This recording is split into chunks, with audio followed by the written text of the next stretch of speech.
기독교 대한감리회가 감독회장 직무대행에 동부연회 이철 감독을 선임했습니다. 기감총회는 오는 9월 총회를 열어 새 감독회장을 선출한다고 밝혔습니다. 이스라엘 주재 미국 대사관이 예루살렘으로 이전된 후 가자 지구에서 발생한 이스라엘과 팔레스타인의 무력 충돌로 많은 피해자가 발생했습니다. 유엔은 가자 지구의 유혈 진압 조사단 파견을 결정했습니다. 숭실대학교 기독교 통일지도자 훈련센터가 남북 정상회담 및 북미 정상회담의 기독교적 이해와 전망이라는 주제로 2018 기독교 통일지도자 훈련센터 이사 포럼을 개최했습니다. 포럼 참석자들은 급변하는 한반도 정세 속에서 한국교회가 통일시대의 준비를 위해 나아가야 할 방향을 논의했습니다.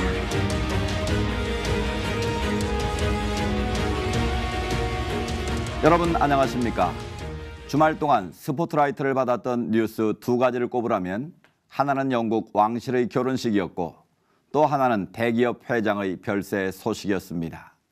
세간의 관심을 받았던 이유는 이들의 유명세만은 아니었습니다. 격식에 얽매이지 않은 인간 존중의 가치, 바로 이것이 많은 사람들의 마음을 움직였기 때문인데요.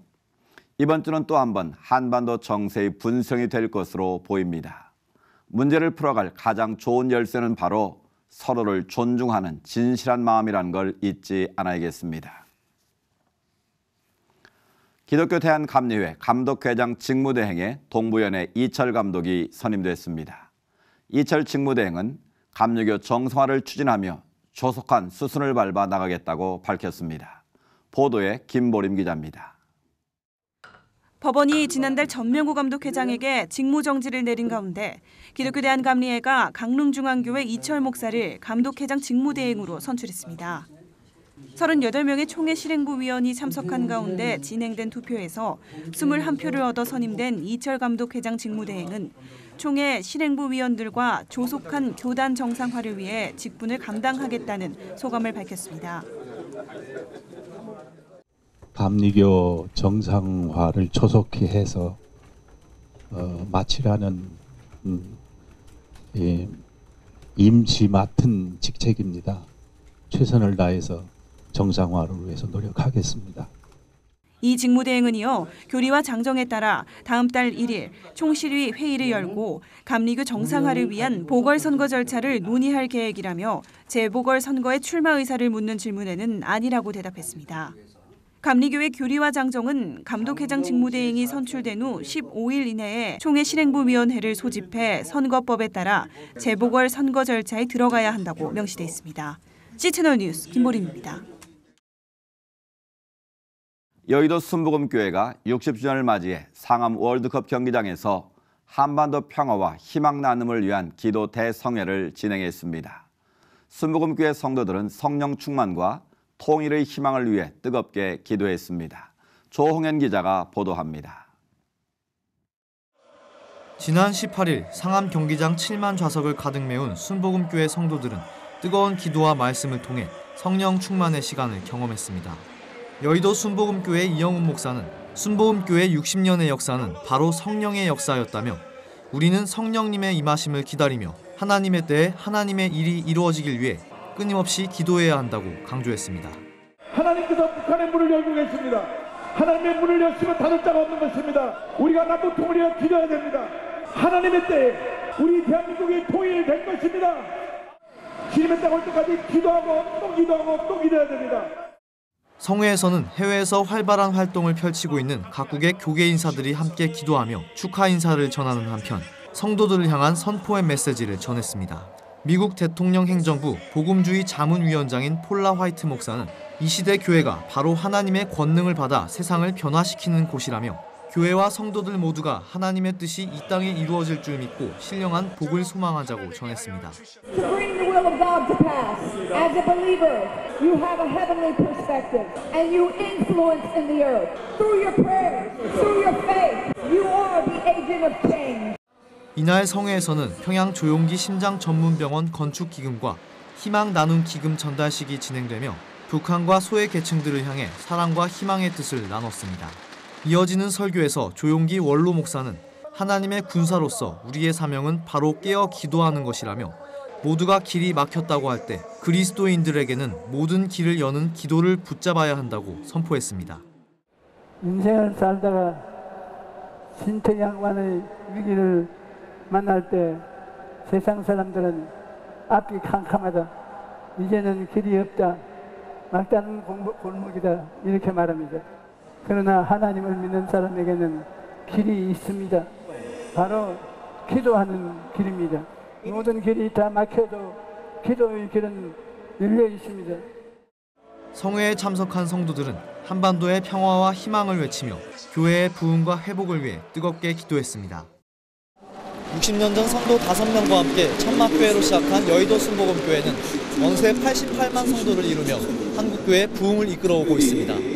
시채널 뉴스 조홍현입니다. 이어서 그 밖의 교계 소식 전해드립니다. 인사혁신처 주요 인사들이 한국교회 총연합을 방문해 국가인권기본계획, 공무원 증원 등에 대한 한국교회 지도자들의 의견을 청취했습니다. 공동대표회장 최기향 목사는 한국교회가 국가를 위해 기도하고 있는 만큼 인사혁신이 잘 이루어지길 바란다며 특히 현재 추진되고 있는 국가인권기본계획 안에 동성애 문제 등 국가의 근간을 흔들 수 있는 문제가 포함된 것에 대해 우려를 표한다고 말했습니다. 이에 대해 인사혁신처 관계자들은 교계 입장을 잘 이해하고 있다며 혼란을 막는 동시에 장애인 여성 등 고용을 개선해 기독교가 중요시하는 사랑의 가치를 실천하도록 노력하겠다고 말했습니다. 이번 방문에는 인사혁신처 김판석 처장, 정만석 기획조정관, 최시영 사무관 등이 참석했으며 한교총에서는 최기학 공동대표회장, 심평식 사무총장, 변창배 대변인, 이경욱 총무 등이 배석했습니다. 꿈의 교회와 월드비전, 국민일보와 시채널 방송이 지난 17일 희망터치 캠페인 협약식을 갖고 캄보디아 어린이들의 질병 치료와 교육 환경 개선 사업 등을 위해 협력하기로 했습니다. 이날 협약식에서 꿈의 교회 김학중 목사는 기독교가 2000년 전부터 가지고 있던 나눔이라는 가치는 지금 이 시대가 요구하는 핵심 가치가 됐다며 이번 협약 사업을 통해 세상을 향한 교회의 역할이 무엇인지 생각해 볼 수 있는 기회가 되길 바란다고 말했습니다. 이번 협약에 따라 네 기관은 오는 11월 캄보디아를 방문해 어린이들의 질병 치료, 교육과 생활 환경 개선을 위한 후원 사업 등에 참여하게 됩니다.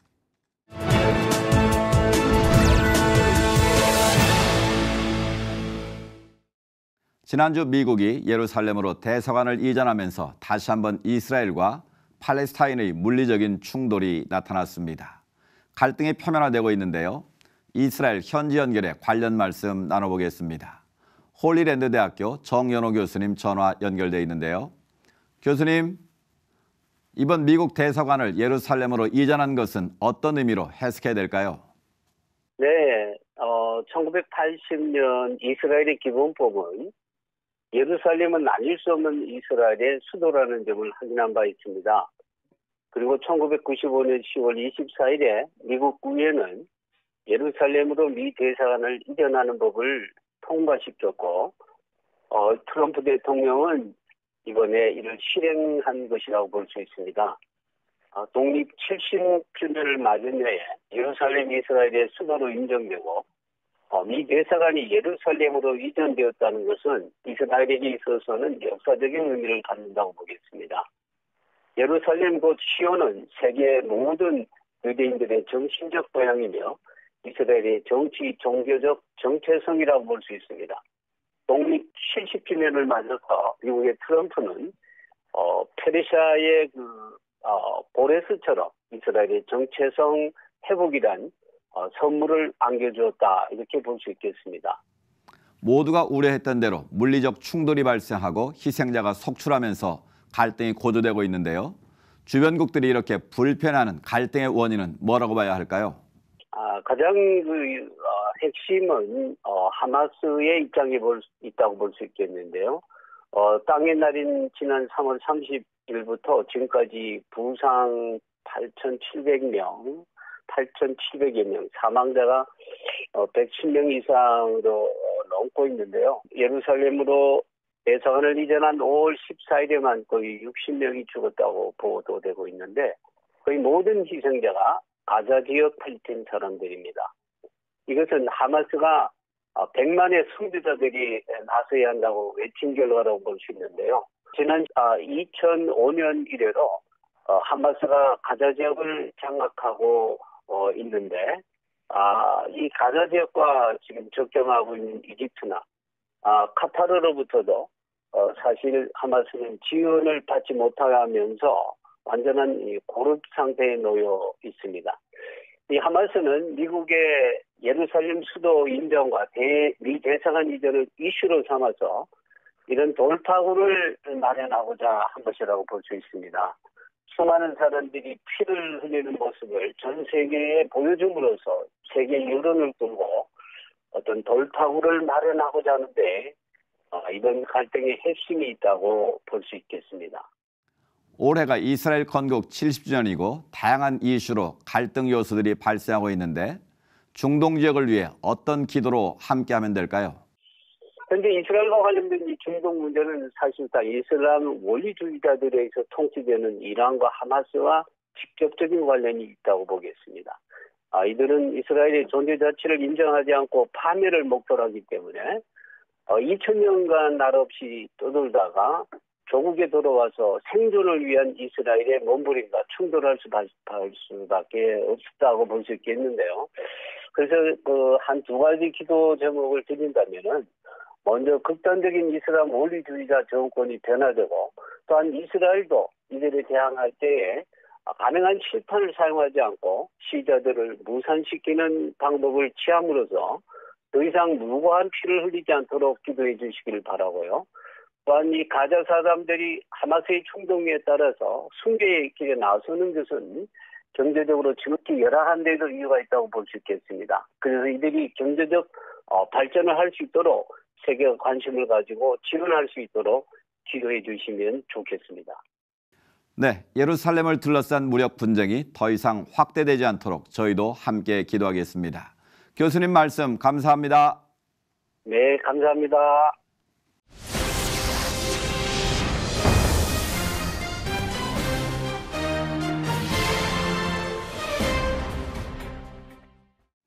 통일 시대를 맞아 한국 교회 안에서도 다양한 논의가 이루어지고 있습니다. 최근 숭실대 기독교 통일 지도자 훈련센터에서 이와 관련한 내용의 포럼을 개최했는데요. 기독교 통일 지도자 훈련센터 하충엽 센터장을 박예명 아나운서가 만나봤습니다. 네, 교수님 안녕하십니까? 안녕하세요. 네, 바쁘신데 시간 내주셔서 감사합니다. 감사합니다. 네, 이번에 그 숭실대학교 그 기독교 통일 지도자 훈련센터에서 아주 유의미한 행사를 진행을 하셨던데 최근에 이 한반도 정세에 대해서 좀 기독교적으로 이해하고 또 공감할 수 있는 그런 시간이지 않았나 싶습니다. 어떤 행사였는지 소개를 좀 부탁드립니다. 네, 공식 명칭은 네. 2018 이사 포럼이었고요. 약 120명가량의 목사님들과 또 관심 있는 분들이 네. 참여해서 그 남북 정상회담, 북미 정상회담에 관한 분석과 기독교의 역할에 대해서 네. 논하는 그런 아주 유익한 시간이었습니다. 한반도 정세에 대해서 사실은 기독교적으로 해석하는 문제에 대해서 많은 분들이, 많은 신앙인들이 또 관심을 가지셨을 것 같다는 생각이 드는데요. 구체적으로 어떤 주제들을 좀 나누셨는지 소개를 부탁드립니다. 예, 우리 숭실대학교에는 북한 연구, 통일 연구의 전문 교수들이 있어요. 네. 그분들의 발표가 있었어요. 네. 그래서 이번에 남북 정상회담, 북미 정상회담은 2015년에 박근혜 정부에 추진했던 그 연장선상에서 2018년 남북 정상회담은 이루어졌고 네. 또 북미 정상회담도 예정돼 있기까지 네. 그 과정을 보여주면서 설명해주면서 좀 긍정적 측면으로 다뤘어요. 아, 네. 예, 그리고 이어서 김정은에 대한 워낙 우리가 부정적인 이미지가 축적돼 있는데 네. 이 30년 동안 네. 북한을 연구해온 전문학자가 네. 이번엔 좀 가능성 있는 긍정면 이런 면을 들여다보는 네. 시간을 가졌습니다. 그리고 기도하고 또 한국교회가 어떻게 준비해야 되나 이렇게 이어졌습니다. 네. 그러니까 현실적으로 좀 변화 가능한 부분에 초점을 맞춰서 긍정적인 부분으로 이제 논의를 하신 것으로 보이는데요. 근데 개별 주제를 보니까 김정은 위원장을 어떻게 볼 것인가 방금 전에도 말씀을 하셨는데 굉장히 실질적인 부분인 것 같아요. 사실상 하지만 기독교인들이 좀 이야기하기를 좀 꺼려하고 좀 어려워하는 부분인데 이 부분에 대해서는 구체적으로 어떻게 논의가 되었나요? 우리가 그리스도인이잖아요. 네. 하나님이 만드신 시간과 공간 안에 있는 모든 피조물은 변할 수 있다. 변하지 않는 분은 하나님 한 분밖에 없잖아요. 우리 김정은이라는 인물은 젊고 잔혹하고 그리고 폭력적이고 성급하고 미사일과 핵실험을 연달아 하고 세계를 위협에 떨어뜨린 그러한 인간상 이것은 우리가 항상 우리가 기억을 해야 된다고 생각합니다. 그러면은 한쪽 면에서는 12세에서 17세까지 스위스에서의 유학의 경험, 네. 그리고 그 어린 시절을 관찰했던 사람들, 일본인이 보여줬던 기록했던 내용들, 네. 또 아버지의 지도로 세계를 관광했던 그러한 모든 것이 어떤 영향 요소로 작용되겠느냐, 네. 이런 면들을 좀 들여다보는 시간이었습니다. 결론적으로 말씀드리면 네. 두 가지 렌즈를 같이 갖게 되는 기회였던 것 같아요. 두 가지 렌즈를. 예, 부정적인 김정은의 시각, 또 하나는 가능성을 갖고 변할 수 있다라는 긍정성의 렌즈, 네. 두 가지를 함께 가질 수 있는 그런 시간이었다고 생각합니다. 네, 네. 그러니까 결국에는 이 행사 자체가 한국교회가 현재 이 시대를 어떤 눈으로 바라봐야 하는가에 대한 문제라는 생각도 들어요. 그 결과를 좀 말씀해 주신다면. 그렇죠. 네. 지금 이루어지는 남북 정상회담, 미북 정상회담은 이 주변 국가의 관계와 남북 관계, 북한 내부, 남한 내부, 여기에 작동 원리가 있는 것 같아요. 기능주의적인 측면이라 그럴까요? 네. 그렇다면 우리 한국 교회는 초월적 통일관으로, 초월적 통일관. 신학적으로 얘기하면 네.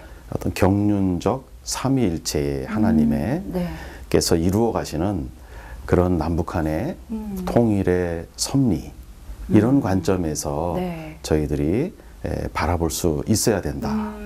그래서 이런 기능주의적으로 정치인들이 하고 있는 이러한 일들 위에서 또 그 안에서 네. 역사하시는 우리 하나님의 초월성을 지니신 하나님의 뜻, 의지, 이것의 관점에서 네. 이 모든 현상을 네. 바라보는 그리스도인이어야 한다. 그래서 그 안에 북한의 인권 어떻게 될 것인가, 네. 또 3만 6천 명의 탈북민 그들도 이산가족으로 만날 수 있는 것인가, 그렇죠. 북한에 억류된 우리 한국인 6명의 석방, 네. 또 중국 제3국에 흩어져 있는 우리 북한 동포들, 그들이 낳은 자녀들, 이러한 모든 것에까지 우리는 하나님의 구속적 역사 속에서 이 통일을 어떻게 진행해 가시는지 네. 이 초월적 통일론의 관점에서 바라볼 수 있으면 참 좋겠다 생각합니다. 네. 그러니까 단순한 기능적인 또는 정치적인 그런 해석을 뛰어넘어서 그 모든 것들을 아우를 수 있는 하나님의 섭리 안에서 하나님의 시각으로 이 문제를 좀 볼 필요가 있다라는 말씀이신 것 같습니다. 맞습니다. 그렇다면 한국 교회는 이 문제에 어떻게 좀 준비를 할 필요가 있을까요? 중요한 질문이죠. 네. 많은 크리스찬들이 분단 국가에서 한평생 반평생을 살아온 우리 그리스도인들은 그 부분이 제일 궁금할 것 같아요. 주제하시다시피 네. 북한 사람은 기독교에 대해서 부정적입니다. 그래서 그들의 부정적인 이미지를 긍정으로 바꿔줄 수 있는 건 네. 그리스도의 사랑을 드러내는 것이라고 봅니다. 그래서 기독교 안에서 복지기관의 설립을 제일 먼저 준비를 하고 그리고 이미지의 변화와 함께 지하 성도들 또 네. 북한에 있는 크리스찬들이 교회를 설립하는 주체가 되도록 우리는 돕는 역할, 그리고 이제 기독교 학교를 통해서 복음의 이 확장성을 우리가 준비를 잘 할수록 네. 북한의 복음화는 더 효율적으로 진행된다. 이렇게 볼 수가 있겠습니다. 또 그리스도의 사랑으로 그들을 포옹하는 그런 문제부터 굉장히 중요한 것들이 많이 필요하겠다는 생각이 드는데요. 사실 숭실대학교는 통일과 관련해서 계속 지도자를 양성하고 이런 준비를 오래전부터 해오신 것으로 알고 있습니다. 어떻게 구체적으로 진행되고 있는지도 궁금한데요. 네, 숭실대학교는 지금 6년 전부터 네. 통일선도대학으로 나가고 있어요. 그래서 학부생들은 3,000명의 학부생들은 네. 통일 캠프를 다녀오고 과목을 이수하게 되어 있고요. 네. 또 우리 일반 대학원에는 기독교 통일 지도자 학 MA, PhD 학위 과정으로 신학, 통일 신학 학문들과 또 통일국가 제도론, 통일국가 법론, 통일국가 경제론 등등 일반 학문을 배우는 융합 학문으로 전문 사역자를 양성하고 있습니다. 네. 목회자는 목회자대로 와서 공부하고 있고요. 네. 또 기업이나 관공서나 또 주부까지도 와서 석 박사 학위 과정에 공부를 하고 있습니다. 그렇군요. 참 숭실대학교가 이 통일과 관련된 부분에서 실질적으로 참 귀한 사역을 하고 계시다라는 생각이 드는데요. 그래도 무엇보다 가장 중요한 건 기도 아니겠습니까? 어떻게 보시나요? 신앙인으로서의 역할. 네. 기도에 있어서 제일 중요한 것은 한국 교회의 연합을 위해서 우리 그리스도인들이 좀 더 기도해 줬으면 좋겠습니다. 네. 한국 교회가 나름대로는 열심히 북한 사역을 해왔거든요. 여러 기관에서. 네. 근데 더 우리가 보완해야 될 점은 그리스도의 한 몸을 이루는 교회의 연합. 그래서 북한 복음화를 함께 준비하고 네. 함께 그들을 감동시키고 그리고 그들에게 복음을 함께 전할 수 있는 네. 질서 있게 효율적으로 전할 수 있도록 한국 그리스도인들의 연합을 위해서 교회의 연합을 위해서 더 기도 필요하리라 생각합니다. 네. 한반도 정세가 많이 변화하고 있는 이 시점에 우리 기독교인들이 어떤 역할을 할 수 있을지 좀 실질적으로 함께 고민해 나갔으면 좋겠다는 생각이 들고요. 말씀하신 것처럼 정말 그리스도인답게 함께 기도하면서 통일을 준비하면 좋겠다는 생각이 들었습니다. 네, 오늘 교수님 너무 귀한 말씀 감사합니다. 네, 감사합니다. 고맙습니다. 예. 맑은 하늘을 아주 오랜만에 보게 됐는데요. 비바람이 지나고 깨끗해진 공기처럼 남북관계, 북미관계를 둘러싼 여러 가지 장애물들이 해결돼서 한반도의 화창한 봄날을 마저 누릴 수 있길 바랍니다. 시철 매거진 굿데이는 여러분이 직접 참여하실 수 있는 방송입니다. 아래 전화번호와 이메일로 언제든지 연락 주시기 바라고요. 인터넷을 통해서도 다시 보실 수 있습니다. 오늘 순서는 여기까지입니다. 시청해주신 여러분 고맙습니다.